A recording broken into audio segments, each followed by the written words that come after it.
Olá, queridos, tudo bem com vocês? Tô sumida sim, porque de certa forma a gente acaba desanimando, né, com a falta de frequência das pessoas no canal.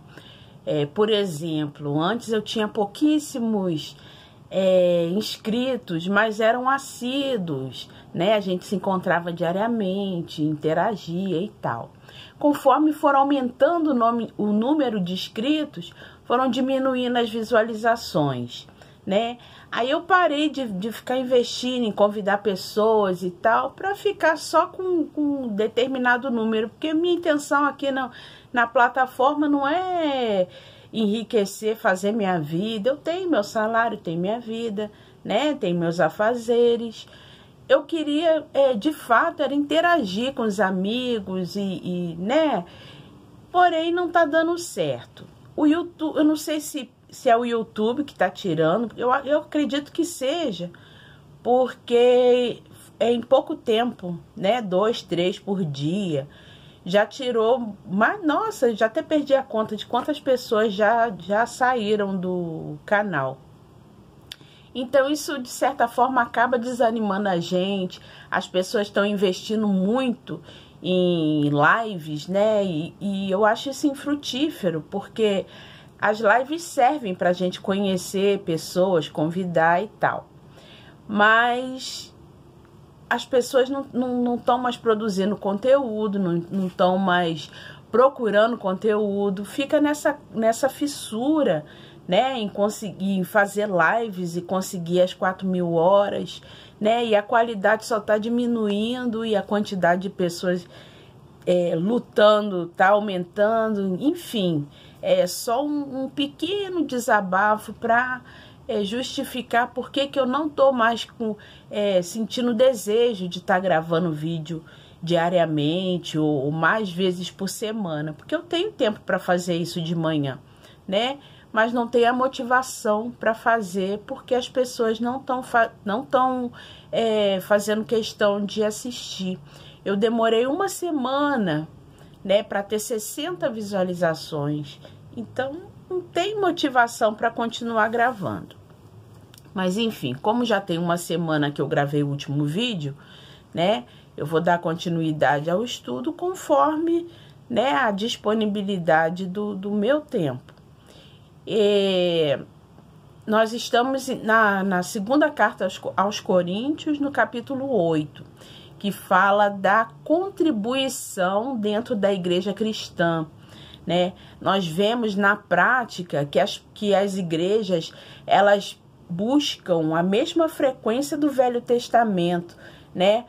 Os 10% que eram lei e que eram específicos para Israel, né, que era uma espécie de imposto para que houvesse igualdade social, para que houvesse quem tinha terra supria quem não tinha terra, né, as viúvas, os órfãos, os estrangeiros, os sacerdotes e levitas que não tinham terras, né, e viviam eram sustentados, né, por esses grãos que quem tinha terra ofertava lá na casa do tesouro, como era chamado o templo no Antigo Testamento, né? E hoje em dia a gente vê que a maioria das igrejas evangélicas ainda estão nesse ritmo, né? E pioraram ainda mais, porque antes o dízimo era de 2 em 2 anos, quando havia colheita, e tinha aquela cerimônia, aquela festa, para as pessoas levarem o dízimo para os levitas. E hoje em dia é todo mês, é em cima do salário, uma série de pretextos que criam, né, votos, enfim, uma série de coisas que não são bíblicas, né? E não são para a igreja de Cristo e não pertencem à graça de Deus. Na graça de Deus, como é que se contribui?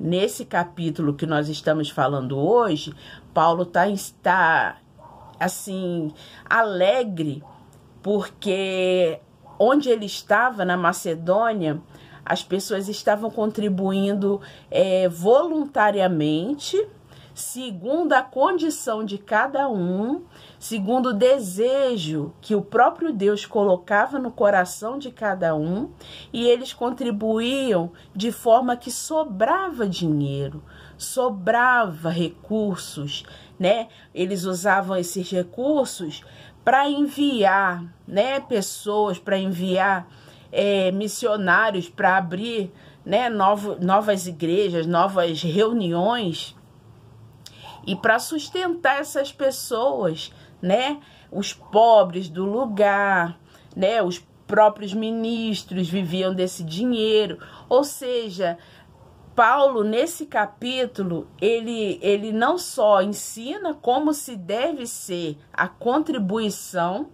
que ele nesse capítulo ele não chama nem de oferta nem de dízimo, é contribuição, é dinheiro, é recurso, né? Cada um dá o que tem, conforme deseja, né? A graça de Deus, ela já, quando ela se instala na vida das pessoas, as pessoas já sentem esse desprendimento das coisas materiais, né? Não precisa ninguém vir de fora dizendo você tem que fazer isso, você tem que fazer aquilo. A própria pessoa, né, de bom grado, desejo do coração dela é ver o evangelho se expandindo, né? Hoje em dia é menos necessário ainda, porque em cada esquina tem uma igreja, não é mais necessário ficar enviando pessoas para abrir igreja em tudo que é lugar, porque em tudo que é lugar já tem igreja, né?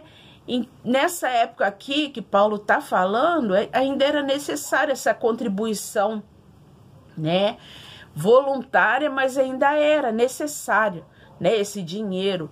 Hoje em dia já não é tanto, as igrejas são riquíssimas, né? A oferta é usada para pagar a conta de igreja, ar-condicionado, poltrona da melhor qualidade, um espaço cada vez mais confortável para as pessoas. Ou seja, a função do dinheiro já mudou, a pregação ali é só para enganar incauto, né? Quem não conhece a Bíblia, ela vai cair em qualquer falácia, né? Mas a função da oferta, né, e a necessidade depende de cada lugar, né? E o próprio Deus vai colocar no coração dos dele o desejo de contribuir. Ou seja, se eu frequento um lugar e usufruo daquele lugar, né, é meu dever contribuir para que aquele lugar permaneça aberto, né? Isso é da minha consciência e da minha responsabilidade, né? Ninguém precisa me impor uma lei para eu poder cumprir a minha obrigação, porque a própria graça de Deus me transformando vai colocar em mim esse senso de responsabilidade. Entendeu, meus amigos? Vamos meditar nessa palavra, veja se você está contribuindo conforme, né, o Paulo ensinou para a Igreja de Cristo, ou se você está sendo manipulado, se está sendo extorquido, se está sendo, entendeu? Paulo, nesse capítulo, ele não só fala sobre as ofertas, como ele presta conta, né, de onde está sendo gasto esse dinheiro, esse recurso que ele está recebendo.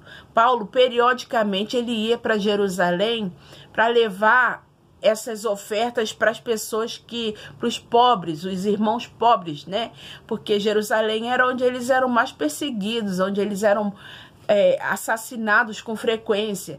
Então, as outras igrejas, de certa forma, até sustentavam as necessidades do povo de Jerusalém, né? Então, Paulo presta conta do dinheiro que ele está recebendo, né? E hoje em dia, muitas igrejas não prestam conta.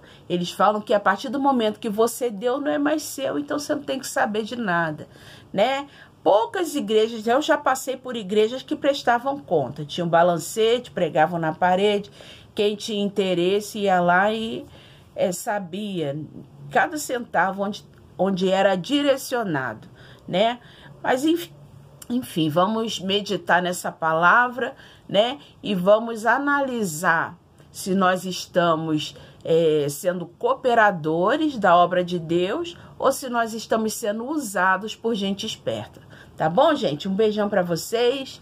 Tenham um bom dia, uma boa semana. Beijão.